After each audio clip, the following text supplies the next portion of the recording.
level with the state governors, and then you just it just keeps coming down, and at every level you see something that is symptomatic of a failure of us as a people and our leadership to be able to hold ourselves accountable. Whether it is grants, whether it is loans, whether it is monies recovered from one end and put into the other end, there is a general lack of transparency and accountability when it comes to use of funds in this country. Mm-hmm. I mean, let's even, I've addressed those at the top to some extent.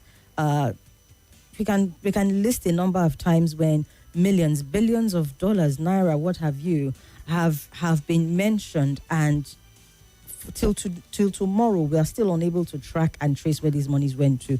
And all you keep having is that more and more is being supposedly pumped into the system. I mean, you had the federal government coming out earlier on today talking about how they are going to expand their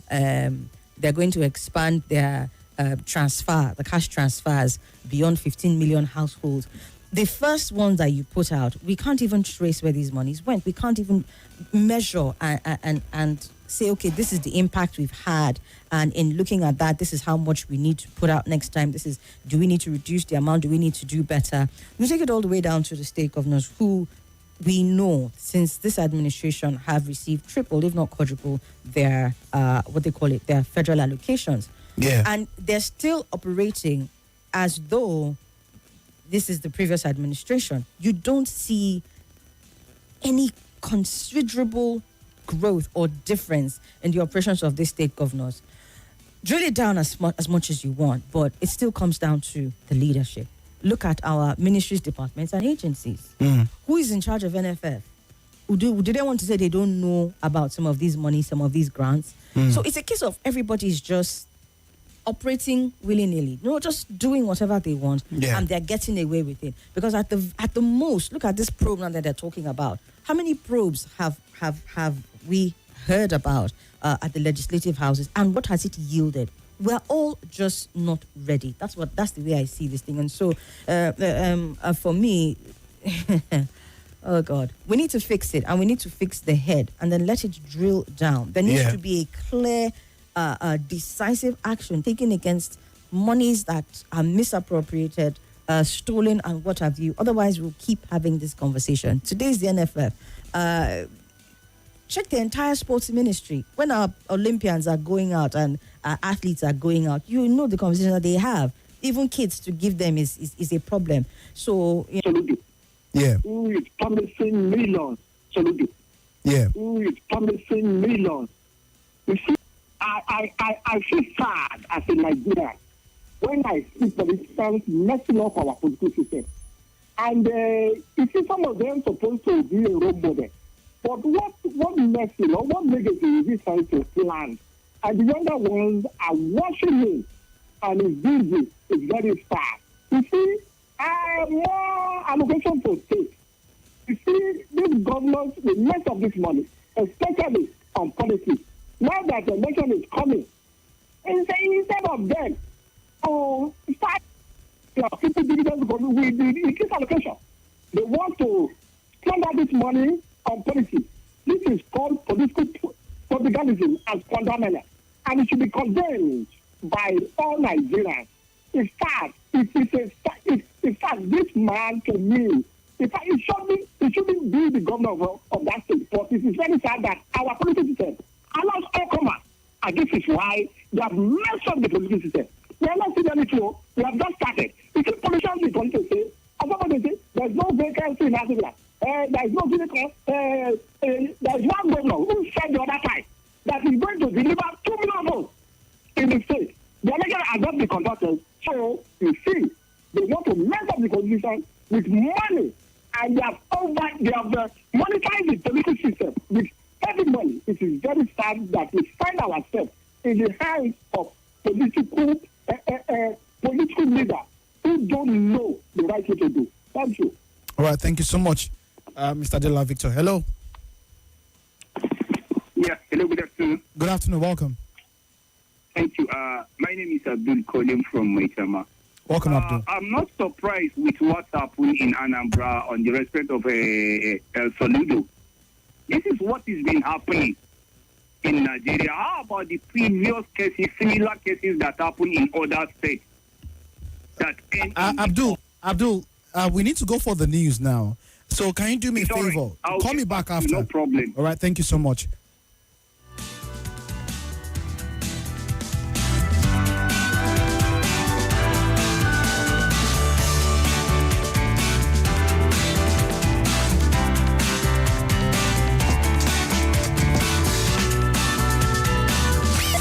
The politics of our nation. They have that right to protest. There is no need to go there now.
Hello?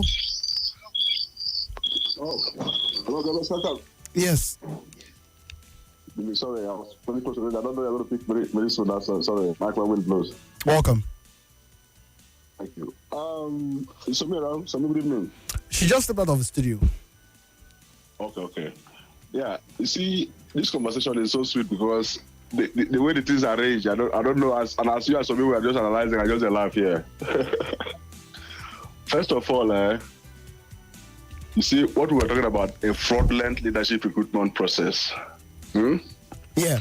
Some of us yesterday, if you remember from our conversation yesterday, some of us, if what we talk about a fraudulent process that bring in people, you can, no matter how you paint it or no matter how you look at it, irrespective of who is involved, if you don't address it as it is, I am sorry.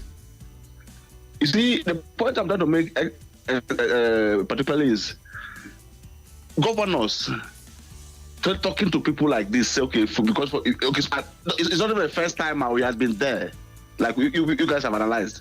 And it's okay, if you're coming for seeking re-election, now money they offer, whether na 1 naira or na 1 million, for me, once you don't mention money, na failure. So, Nigerians should also wake up. When we say, how can we get out of this where we find ourselves? It is still election. If Nigerians understand the election, say, this election on our team. Now we want it's okay, who won't be in this public place to represent us at any level, right from the ward. The anomaly we have been saying, we've been proceeding with, like I keep saying, is that we go vote for one governor. Governor will just do somewhere and he will determine who become the local government council chairman and council wards. That is the error we have been proceeding with all Nigerians. Offering money now. If Anambra people say, we're not going to vote for any governor for you, Mr. Governor, we'll vote for our local government council chairman and councillors first. Make we say how much you go offer that time. When everybody don't put the people who shine eye for their local council ward as councillors. Excuse me. Sorry.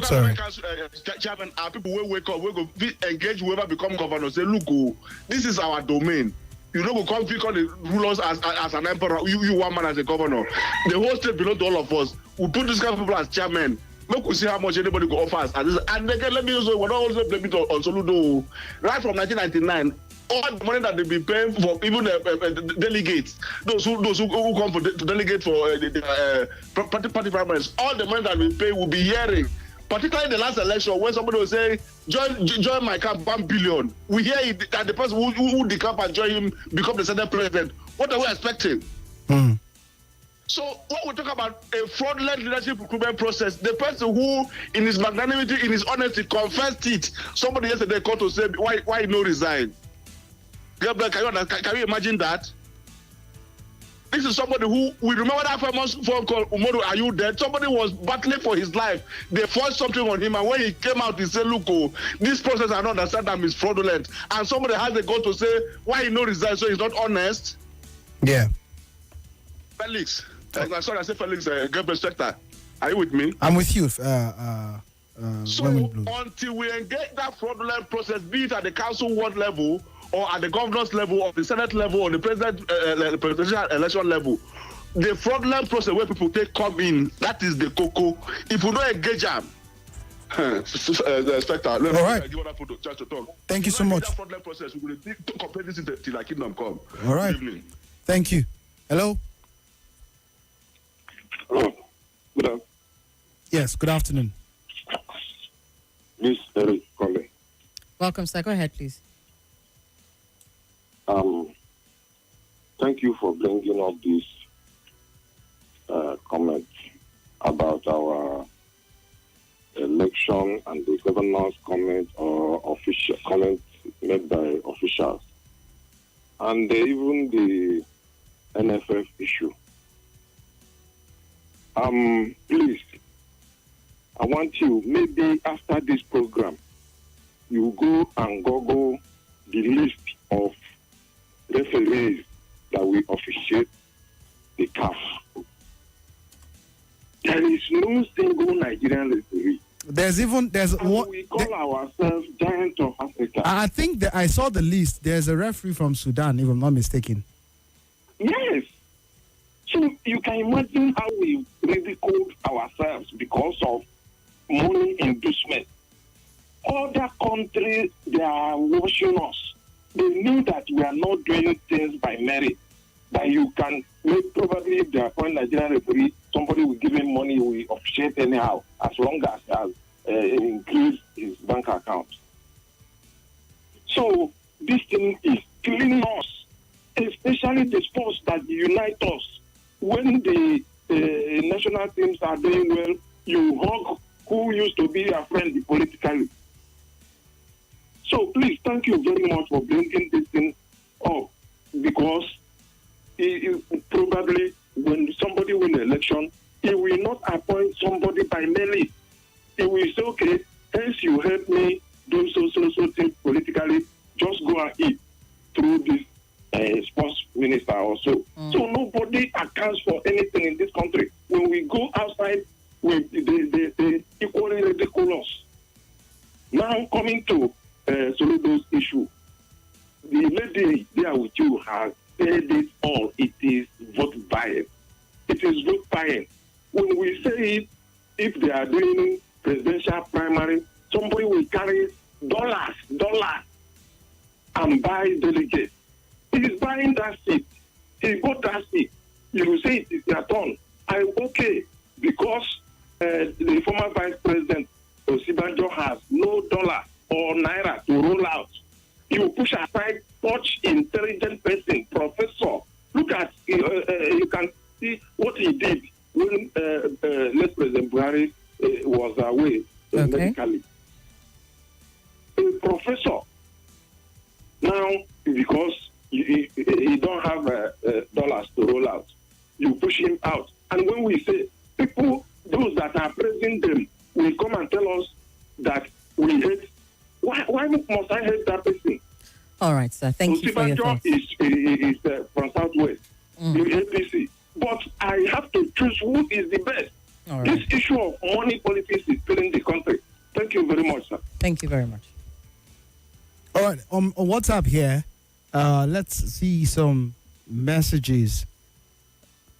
All right, Festus from Bari says, for me, I don't see the governor's promise as vote buying, but a reward for hard work is in his bid for a second term. So what I was saying to me, that some people were making arguments. So Festus says, I don't see the governor's promise as vote buying, but reward for hard work. Shikina. All right. Thank you for letting us know what your thoughts are. Hi, Somi. Please, what can I do for me to be getting Nigeria info from Orozo? Thank you. Mommy Noble. Well, Mommy Noble, the app, you can download the app. You can also listen via website. That is, the reception is not strong in your area, which I want to believe that there's a lot of improvement already in our reception across the nation's capital. But you can download the app. You cannot miss it. Go to Nigeria Info on any of your Play stores, either Android or Google Play Store or the Apple iOS, and search Nigeria Info. You'll find us there. And when you do download, ensure that you toggle to Abuja, because you can listen to all our stations across Nigeria from the single app. All right. Dear Somi and Gabriel Spector, my name is Vincent O from Garaka. House of Reps to probe FIFA grants. Probes by House of Reps and Senate do not go anywhere. Tell me, Somi and Gabriel, all the thousands of probes instituted by the red or green chambers, which of them has seen the light of day?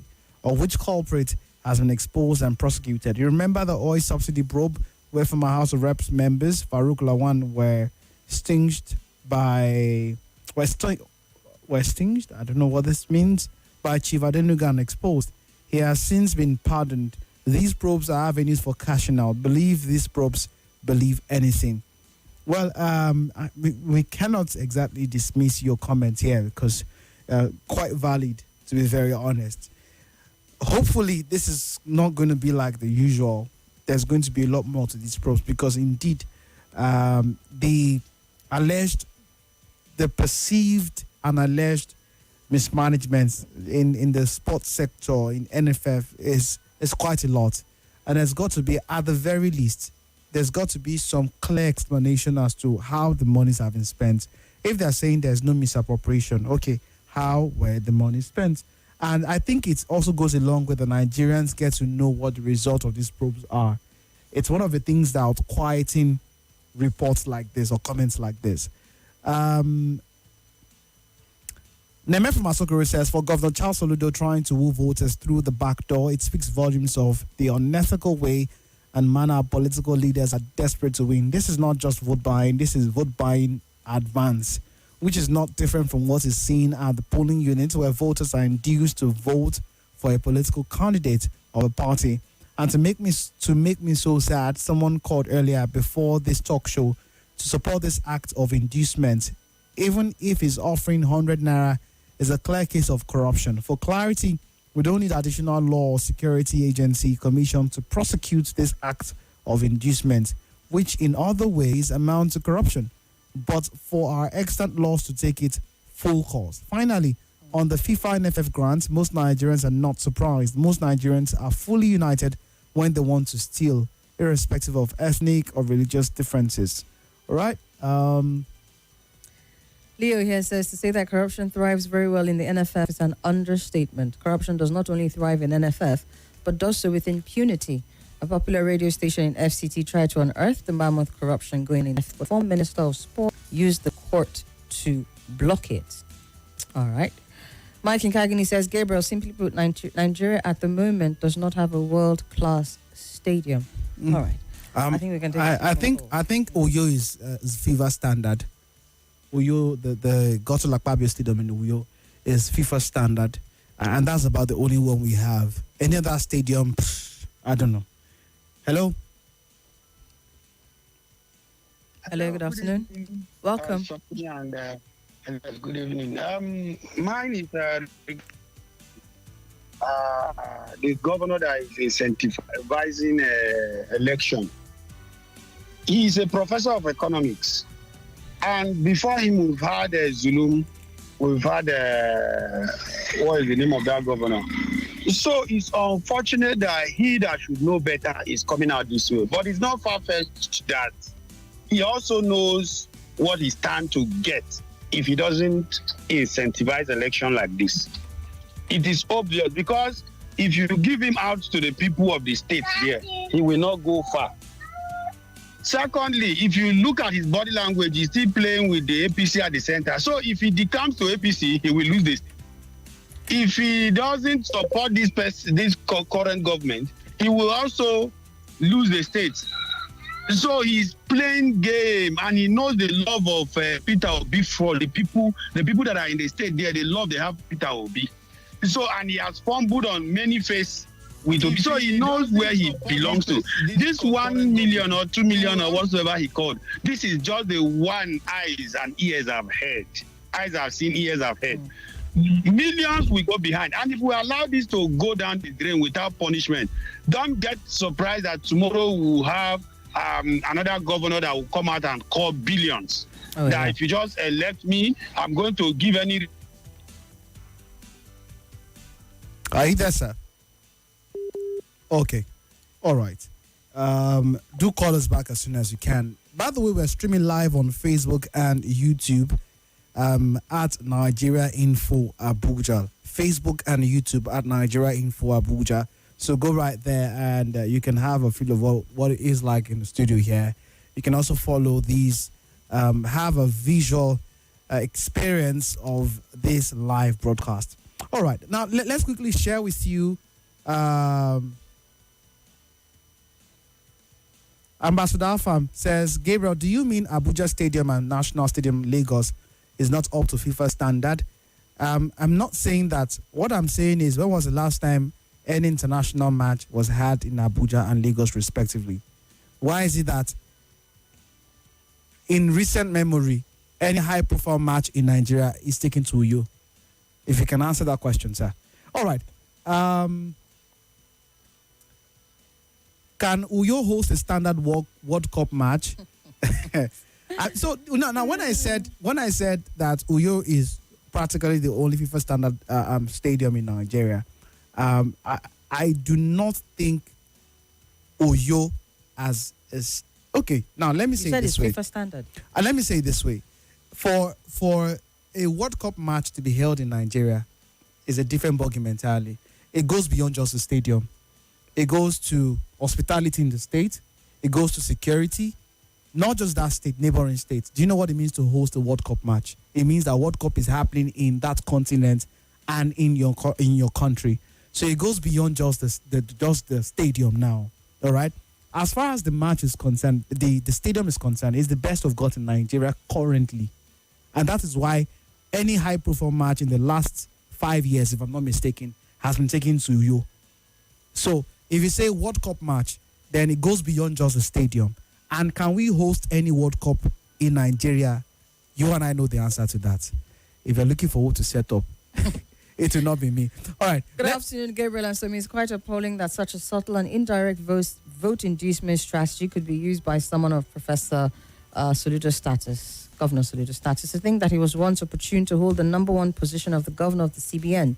It's high time the system rethinks on this idea of immunity for certain cadres of politically exposed persons, as Sam Oluyemi from Massacre with that one. All right. Let's quickly get to this last story before we begin to wind down on hard fact. Big three, I meant to say. Now, this is one interesting one, Somi. I know that you're going to be doing some oblique traveling. I'm sorry, what? Outside the country. Yeah, I know now you're Even going. if I wanted to, of which we established on Friday that I haven't left the shores of this. Yeah, but you're going. You told me you're going to Maldives over December. I pray. Like I said, if I was, this is definitely going to hold me in my tracks. Nigeria's inbound and outbound passengers are in for an additional tax regime because there's an $11.5 security levy that will come into effect December 1st, 2025. And this new tax, also known as the Advanced Passenger Information System, APIS, is increasing Nigeria's security levy on flights per each flight to $31.50 per flight ticket, and is estimated to generate a cumulative sum of $46 million for the Nigerian Civil Aviation Authority yearly. On the other hand, the development is aimed at further increasing the cost of international travel borne by, well, it's not aimed at, but it's definitely going to increase the cost of international travel borne by Nigerian travelers, whether going in or outside the country. And the NCAA, in a notice to airlines, stated that this levy is aimed to create a single window approach for all agencies at the airport, and the collection is expected to last for 20 years. 20 years, you said? Sounds familiar to some people. Well, this is different from the $20 security levy introduced in 2010 by the former DG of NCAA, Dr. Harold Demire, in the wake of Umar Abdul Muttalab's suicide bomber crisis of December 25, 2009. That one was also expected to last for 20 years. So that one is running. It was established in 2010. So 20 years from that time is 2030. And this one has come up again, which is going to span another 20 years, taking us to, what is it now, to 2045. Yeah, 2045. So, yes, according to the NCAA, all airlines, including Nigerian carriers operating international flights in and out of Nigeria, are required to take immediate steps to update ticketing and reservation systems to reflect the new APIS charge, as invoicing for the charge will commence December of this year for tickets issued to passengers from 01 December 2025 for travel to and from Nigeria. Captain Chris Nadromo-led NCAA insists that this levy aligns with international best practices and the International Civil Aviation Organization standards. So yes, $31.50 as the levies for international travelers per flight tickets. Yeah. Exempted from this levy are infants, diplomats, airline crew on duty, transit or transfer passengers within 24 hours, and involuntary rerouting due to technical problems or weather conditions. These are people who are exempt from paying this new levy. And also information gathered indicated that the exempted class of passengers constitutes about 10% of the total traveling public. So the rest of the 90%, they go collect starting 1st of December 2025. So we're looking at additional for international flights. We should make it clear that this does not affect local flights. This is strictly for international flights. That it will get into effect from the 1st of December, additional 11.5%, right? 11.50%. Yes. No, not percent. Dollars, my brother. $11.5. I Yes. meant to say. Yes. For security levy. It's actually the APIS. Now the excuse me, please. Yes, that is the Advanced Passenger Information System, which is a global standard and an electronic data interchange system used to transmit passenger and crew manifest data from airlines to the border control authorities. In this case, the Nigerian Immigration Service, of the destination or departure country before flight arrives or departs. So that's what the APIS is, and the additional $11.5. In a time where we're looking at, okay, before we talk about what we're looking at, let's go for this commercial.